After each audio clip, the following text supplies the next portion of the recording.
talking to Israel and Aliyah relocation expert Maurice. Hi Maurice, how are you? As I was the last time we met, I'm fine. Excellent. Maurice, the first thing I'm going to ask you is, if I've already made Aliyah once and left after a few years, if I make Aliyah again, what benefits can I get? Okay, well, the answer is in the question. You said, if I make Aliyah again. You can't make Aliyah again. Aliyah is what we made once. So what we're talking about the second time around is returning back to Israel. You can return back under many, many different guises. You can be an Oleh, an immigrant, that is coming back within the time that they still have immigrant benefits. You can be an Oleh an immigrant that's coming back after all the immigrant rights have expired. Maybe that turns you into a returning Israeli. In other words, the answer to that question is complicated.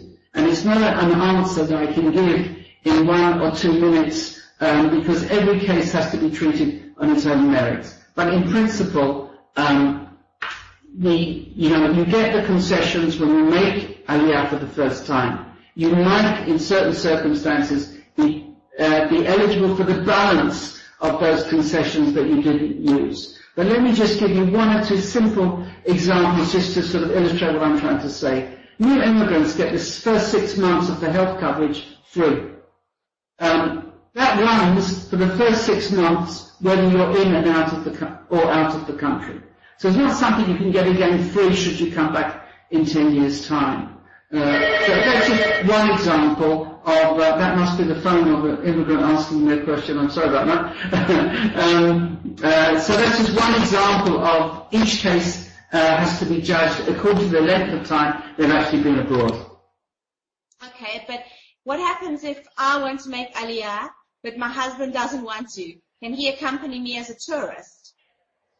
The answer is yes, he can. The government of Israel doesn't force anybody that doesn't want to accept citizenship to accept citizenship. So technically speaking, you can be a new immigrant, your husband can remain a tourist, or vice versa. But as a tourist, or as a new immigrant, you get the benefits, not as a family of immigrants, but as a single immigrant. And as you're coming with children, which is again, slightly different question.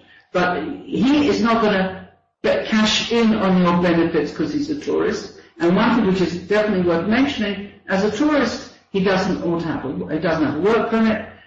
He also is not covered on the National Health Service, which you're covered on. So it's not a simple, straightforward situation of I'll be a tourist and you'll be an immigrant. I think people should consider this question very, very carefully before they make the decision. But one thing I'll say in conclusion, once you become an immigrant, you can't really switch back to tourist. If you come as a tourist, you can always switch to immigrant. Okay, and what if I want to make Aliyah, my spouse isn't Jewish? Can they also make Aliyah then? Well, here it becomes slightly complicated. The law of return, which Aliyah is based on, remember, Aliyah is not based on who is Jewish halakhically. The law of return is based on who can make Aliyah. And the law of return says, if a Jew is married to a non-Jew, then both the Jew and the non-Jew can make Aliyah and get all the benefits. However, it might sound strange to you, and this is for a larger or a wider discussion.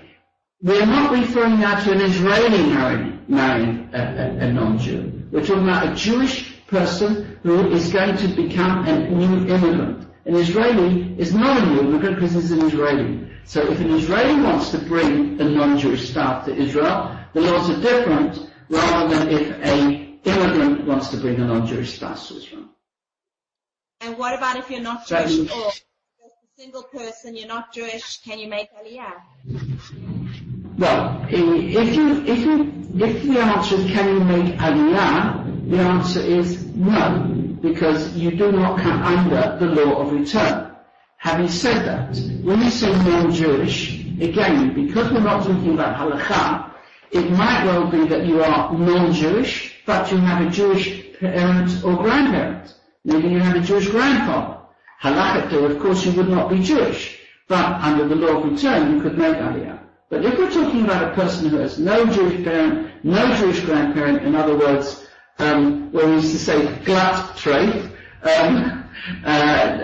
not Jewish at all, Aliyah he can't make. That is not to say that he can't apply to be a permanent resident in Israel, or to have a work permit, or to be some form of residency in Israel. But making Aliyah is strictly law of return. Thank you. Thank you, Maurice. Thanks for answering all my questions today. I'm here anytime you need me. 24 hours 7.